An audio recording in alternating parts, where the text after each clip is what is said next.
नमस्कार, आप देख रहे हैं जे न्यूज़ और मैं हूं आपके साथ मोहम्मद उवैस। आइए सुबह की शुरुआत करते हैं देश और प्रदेश की कुछ मुख्य खबरों के साथ। उत्तराखंड में पिछले 24 घंटे में कोरोना संक्रमण के 287 नए मामले दर्ज किए गए हैं। वहीं 21 मरीजों की मौत हुई है। इसके अलावा 1614 मरीजों को ठीक होने के बाद घर भेजा गया है। स्वास्थ्य विभाग की ओर से जारी बुलेटिन के अनुसार शुक्रवार को अल्मोड़ा में 13, बागेश्वर में 15, चमोली में 11, चंपावत में 26, देहरादून में 93, हरिद्वार में 44, नैनीताल में 7, पौड़ी में 9, पिथौरागढ़ में 37, रुद्रप्रयाग में 5, टिहरी में 13, उधम सिंह नगर में 6 और उत्तरकाशी में 8 मामले सामने आए हैं। मुख्यमंत्री तीरथ सिंह रावत गंगोत्री विधानसभा सीट से चुनाव लड़ सकते हैं। भाजपा के प्रदेश अध्यक्ष मदन कौशिक के मुताबिक जिन सीटों पर मुख्यमंत्री के चुनाव लड़ने की संभावना है उनमें एक विकल्प गंगोत्री भी है। बहरहाल संगठन के स्तर पर उपचुनाव की तैयारियों को लेकर मंथन शुरू हो गया है। प्रदेश अध्यक्ष मदन कौशिक की अध्यक्षता में प्रदेश महामंत्रियों की बैठक हुई। कौशिक ने सरकारी आवास पर हुई बैठक में मुख्यमंत्री के उपचुनाव को लेकर मंथन हुआ। बकौल कौशिक शुक्रवार को एक बैठक फिर होगी जिसमें मुख्यमंत्री भी शिरकत करेंगे। रक्षा मंत्री राजनाथ सिंह ने नई दिल्ली में सीमा सड़क संगठन BRO मुख्यालय का दौरा किया। इस दौरान उन्होंने centre of excellence for road, bridge and airfield and tunnel और centre of excellence for road safety and awareness का उद्घाटन किया। इस दौरान उन्होंने कहा कि अपनी स्थापना के समय से ही BRO दूरदराज के इलाकों में सड़क, सुरंग और अन्य बुनियादी ढांचे का निर्माण कर राष्ट्र की प्रगति में अपनी महत्वपूर्ण भूमिका का निर्वाह कर रहा है। देश में कोविड-19 के प्रसार का आकलन करने के लिए जल्द ही ICMR राष्ट्रीय स्तर पर सीरो सर्वे करेगा। केंद्रीय स्वास्थ्य मंत्रालय ने कहा कि देश में कोरोना के प्रसार का आकलन करने के लिए ICMR राष्ट्रीय स्तर पर सीरो सर्वेक्षण करेगा और सभी राज्यों और केंद्र शासित प्रदेशों को भी ऐसा करना चाहिए ताकि सभी भौगोलिक क्षेत्रों की सूचना एकत्र की जा सके। वैसे मंत्रालय ने यह भी कहा है कि ऐसा लगता है कि देश में कोविड की स्थिति स्थिर हो रही है, लेकिन फिर भी लोगों को कोविड-19 अनुकूल व्यवहार और सामाजिक दूरी के नियम का अनुपालन करते रहना चाहिए।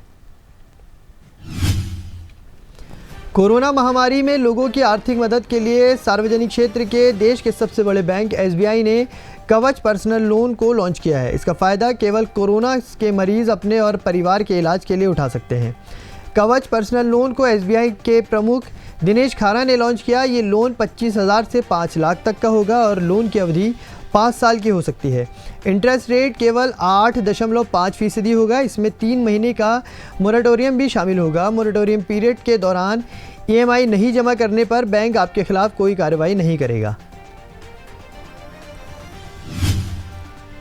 3 कृषि कानूनों के खिलाफ किसानों का प्रदर्शन जारी है। शुक्रवार को किसानों की तरफ से ऐलान किया गया कि 26 जून को देश के मौजूदा सभी राज्यपालों के घर के बाहर धरना आयोजित करेंगे।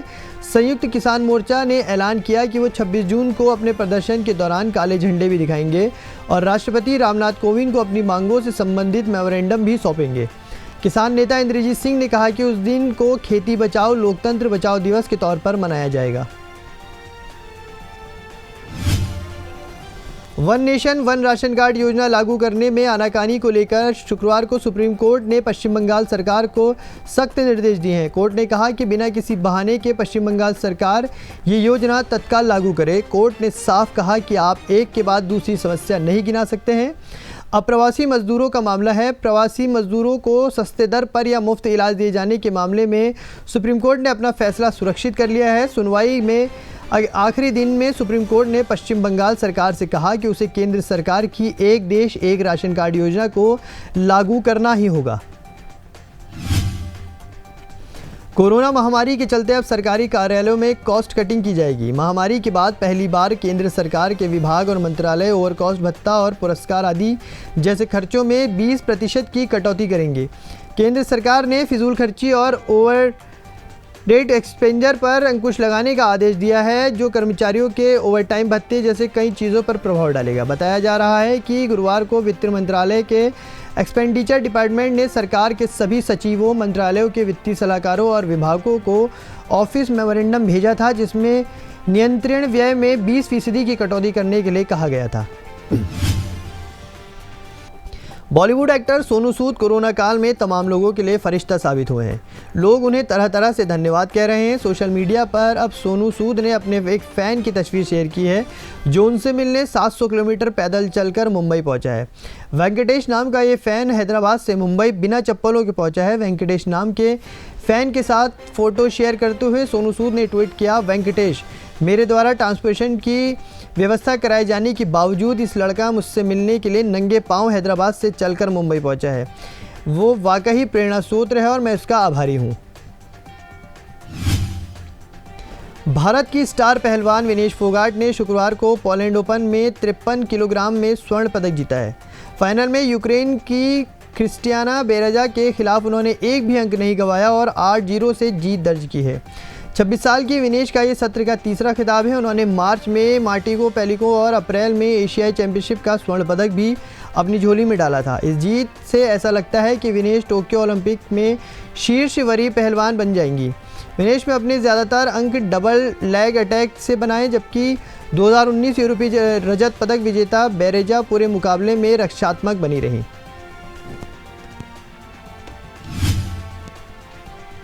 तो देश और प्रदेश की इन मुख्य खबरों में अभी के लिए बस इतना ही। और अगर आपको हमारे न्यूज़ और हमारे कार्यक्रम पसंद आते हैं तो हमारे चैनल को सब्सक्राइब कीजिए, लाइक कीजिए और प्रेस कीजिए बेल आइकन ताज़ा अपडेट के लिए और देखते रहिए JJN न्यूज़।